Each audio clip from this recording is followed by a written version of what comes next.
Please raise your hand if you drove or rode in a car to get here today.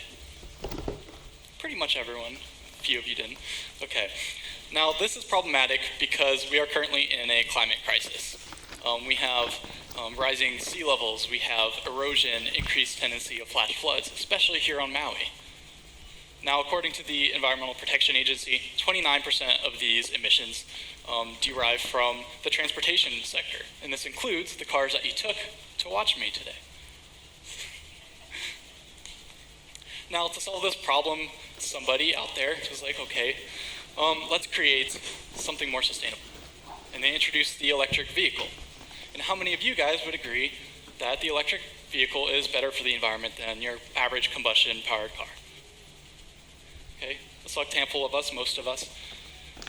Now, I thought so too at first, and then I started to think more critically about it and thought of it as a system. And I thought, where are these cars getting their energy from? And they're getting it from the power grid, right? And this power grid is supplied by oil, natural gas, coal, through these fuel power plants. And then, of course, there are renewable sources that contribute to this, including solar and wind power, but predominantly it is non-renewable sources that produce greenhouse gas emissions. So by driving electric vehicles, I theorized, you are indirectly contributing to global warming, even though there are no direct tailpipe emissions from an electric vehicle because there is no tailpipe. So I took this a step further too, and I thought back to chemistry in 10th grade. According to the laws of thermodynamics, every energy conversion, you lose some of that energy in the form of heat, entropy. Now, I thought a regular combustion-powered car, it's a pretty simple process. You have your gasoline, you pour it into your car, combustion engine burns it, you get motion. Pretty simple. So that's simplified, of course. An electric car, you've got your coal, your natural gas, your oil. You burn it at the power plant, goes to the power grid, goes to your house, goes to your car, batteries, goes to your motors, and then into motion. That's a lot more cumbersome of a process. That's a lot more conversions of energy and a lot more transfers of energy in which you are losing some of that in the form of heat. And so this was all my theory that electric cars might not be as good as we were anticipating, as good as we are led to assume by the zero emissions logos placard on the back of a lot of electric vehicles. But I wanted to prove this statistically and numerically rather than just like my high school brain thinking these things over. And so I conducted a research project. Do electric vehicles actually operate as environmentally friendly as we believe them to be? And so I thought, how could I model these electric vehicles to show us what their indirect carbon emissions look like? And this was a pretty tricky process because according to the Department of Transportation, a lot of electric vehicle efficiencies are determined by a lot of factors, such as the way you drive, your driving habits, the temperature outside, the incline of the slopes you drive on, the road conditions. All of these play a role in how efficient an electric car is, rather than just what the manufacturer says this is the range of the vehicle. And so I thought back to a regular petroleum-powered car.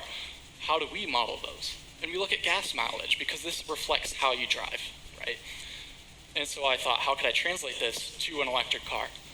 And I thought, your car on the dashboard generally will have a range on it and a kilowatt-hour capacity, how much your battery holds, basically. And so I took these numbers through a 64-participant survey, and I was able to draw up a linear model of how much CO2 an electric car produces more directly to the Maui population. And then I did the same for combustion-powered cars. And I compared them. And the results were pretty much what I expected. An electric car is actually worse for the environment initially on the island of Maui, of course, because every infrastructure is different. But they're worse initially than a petroleum-powered car up until you reach 60,000 miles. And from that point on, they're better. So in the long run, an electric car is better. But this, I come back to my original question to you guys. You all thought, or most of you thought, that an electric car was better. Pretty general. But it's not better at all times, and this reason that they're worse for the environment initially is because there's a high startup emissions cost to them. basically. So we have lithium battery mining is namely the cause of this high emissions. This is really detrimental to the ecology and just emissions in general.